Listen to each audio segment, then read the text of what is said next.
మిథున్ రెడ్డి విషయం కూడా నిన్న కూడా మీరు అంతా చూశారు మీ కళ్ళతో. సాక్షాత్తు ఒక సిటీ ఎంపీ తన నియోజకవర్గంలో తాను తిరగకూడదా? పుంగనూరు అనేది తన నియోజకవర్గం, తన పార్లమెంట్ సెగ్మెంట్లో ఒక నియోజకవర్గం పుంగనూరు.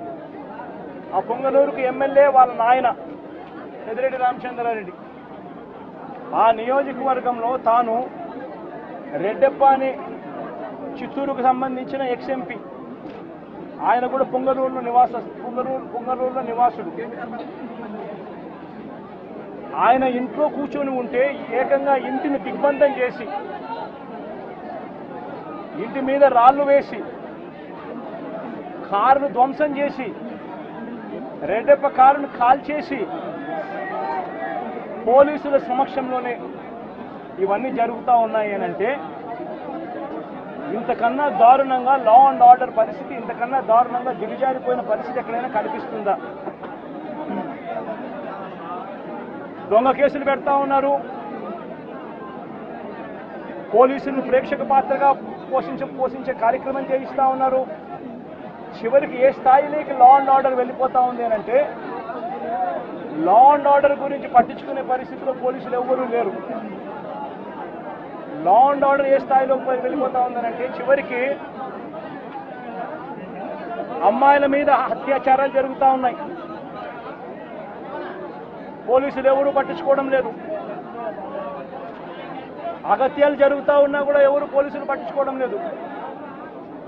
పట్టించుకోవాల్సిన అవసరం ఏముంది? చంద్రబాబు నాయుడు పట్టించుకోవద్దని చెప్తా ఉన్నాడు కదా అని చెప్పి వదిలేసిన పరిస్థితులు. నేను అడుగుతా ఉన్నా, ఇదే గతంలో వైఎస్ఆర్సీపీ ప్రభుత్వం ఉన్నప్పుడు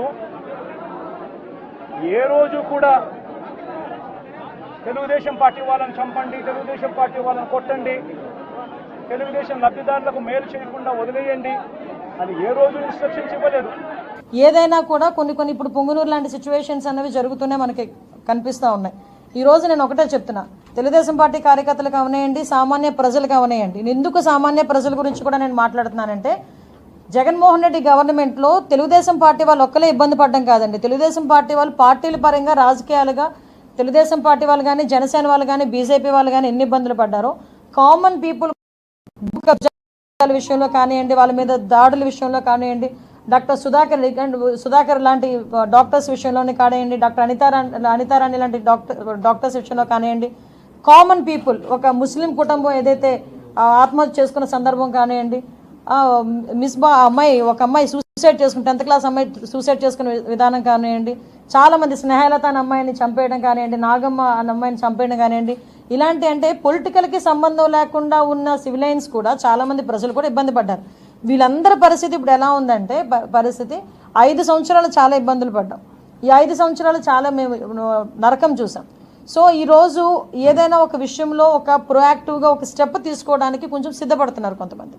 నేనేమంటానంటే, మీతో పాటు అందరూ సఫర్ అయిన వాళ్ళమే.